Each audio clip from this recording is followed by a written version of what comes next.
안녕하세요. 매일 성경 통독 묵상을 통한 은혜 나누기입니다. 오늘의 제목은 계명하다입니다. 오늘 성경 본문의 배경은 창세기 32장입니다. 창세기 32장 28절에 그가 이르되 내 이름을 다시는 야곱이라 부를 것이 아니요 이스라엘이라 부를 것이니 이는 내가 하나님과 및 사람들과 겨루어 이기었음이니라. 지금 이 장면은 야복강에서 천사와 씨름한 이후에 야곱의 이름이 야곱에서 이스라엘로 바뀌는 장면을 알려주는 성경절입니다. 하나님께서 속이는 자 야곱의 이름에서 하나님과 겨루어 이겼다라는 뜻의 이스라엘로 바꾸어 주셨습니다. 그러므로 야곱은 이제 더 이상 하나님과 아버지와 형을 속인 자의 자리에서 벗어나 12 아들을 통해서 이스라엘이라는 한 민족을 만드는 주역이 되었음을 알 수가 있습니다. 야곱 외에도 하나님께서 이름을 계명하여 주신 경우는 더 있습니다. 하나님께서 아브라함을 아브라함으로 바꾸어 주셨습니다.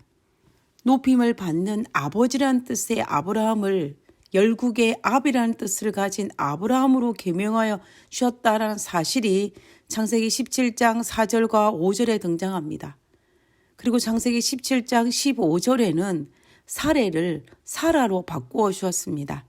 나의 공주라는 뜻을 가진 사례를 열국의 엄이라는 뜻을 가진 사라로 바꾸어 주신 것입니다.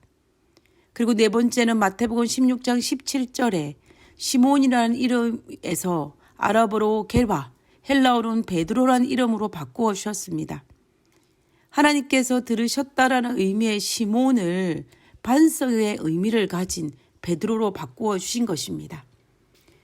그렇다면 출생 전에 하나님께서 직접 이름을 지으신 경우를 한번 정리해 보고자 합니다.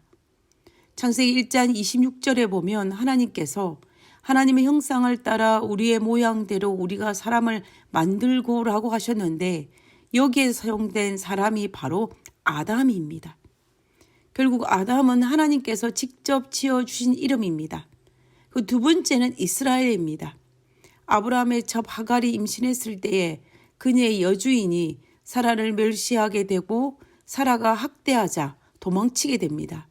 그때 주의 천사가 나타나 집으로 돌아가 사라에게 복종할 것과 하나님께서 그녀의 고통을 들으셨음과 잉태된 아이도 큰 민족을 이루어 주시겠다라고 약속을 하셨습니다. 이때에 창세기 16장 11절에 보면 그 아이의 이름을 이스마엘, 하나님께서 들으신다라고 지어주셨습니다. 그리고 세 번째는 이삭입니다. 하나님께서 오랫동안 후손을 기다렸던 아브라함에게 창세기 17장 19절에 내 아내 사라가 내게 아들을 낳으리니 너는 그의 이름을 이삭이라 하라고 하셨습니다. 이삭의 뜻은 웃다 혹은 기뻐하다는 뜻입니다. 네 번째는 요시아입니다. 열왕기상 13장 2절에 하나님의 사람에 의해서 남방 유다의 왕 중에 요시아라는 아들이 태어날 것을 예언하였습니다. 요시아의 뜻은 여호와가 낫게 하시다 혹은 여호와는 나의 도움이시라 입니다. 다섯 번째는 마할 살레 하스바스입니다. 이사야 8장 3절에 4절에 보면 하나님께서 이사야 선자에게 노력이 속히 이르리라는 뜻을 가진 마할 살라 하스바스라는 이름을 가진 아들이 태어날 것을 말씀하셨습니다. 그리고 여섯 번째는 고레스입니다. 이사야 45장에 보면 고레스라는 이름도 하나님께서 직접 지어주신 유일한 이방 왕의 이름입니다. 그리고 하나님께서 호세아의 세 아들의 이름도 직접 지어주셨습니다.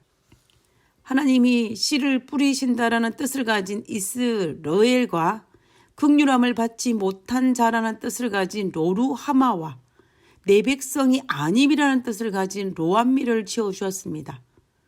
하나님께서는 이 이름들을 통하여서 하나님께서 자신의 기별을 전달하셨던 것입니다.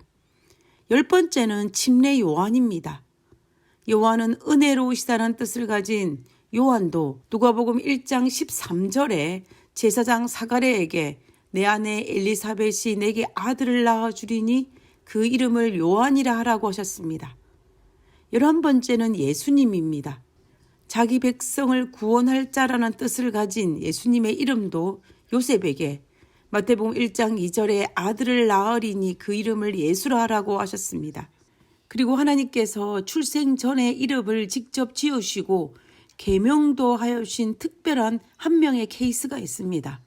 그는 누구냐면 바로 솔로몬입니다. 다윗이 죽기 전 아들 솔로몬에게 왕위를 물려주고 성전 건축을 부탁하면서 하나님께서 다윗에게 직접 하신 말씀을 인용하여 솔로몬에게 이야기하였습니다. 역대상 22장 10절에 보면 그의 이름을 솔로몬이라 하리니 이는 내가 그의 생전에 평안과 안일함을 이스라엘에게 줄 것임이니라. 그가 내 이름을 위하여 성전을 건축할 것이라고 말씀하셨다라고 하였습니다. 그리고 사무엘하 12장 24절과 25절에 보면 하나님께서 나단 선지자를 통해서 솔로몬이란 이름을 여디디아로 바꾸셨음을 알 수가 있습니다. 결국 여디디아는 하나님께서 계명해 주시는 이름으로서 여호와의 사랑을 받는 자 혹은 하나님의 친구라는 뜻을 가지고 있습니다.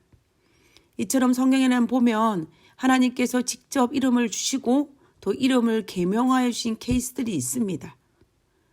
그렇다면 하나님께서 우리에게는 어떤 이름을 주셨을까요? 그리고 하나님께서 우리의 이름을 무엇으로 바꾸어 주셨을까요? 하나님께서 우리의 이름을 그리스도인, 성도라는 이름을 주셨습니다.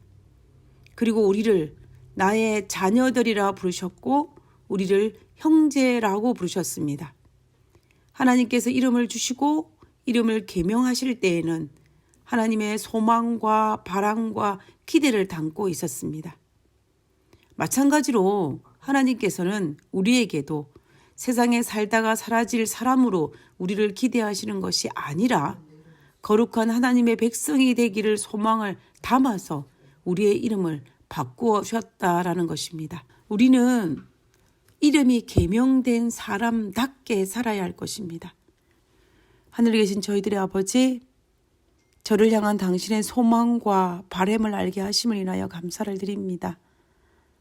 저의 이름을 성도라 그리스도인이라고 불러주셨사오니 아버지여 오늘도 그 이름답게 살아갈 수 있는 저희들 되게 하시고 하나님 안에서 새롭게 변화되고 계명된 이름으로 살아갈 때 부족함 없는 저희들이 되게 하여 주시옵소서. 거룩하신 예수님의 이름으로 기도드렸습니다. 아멘.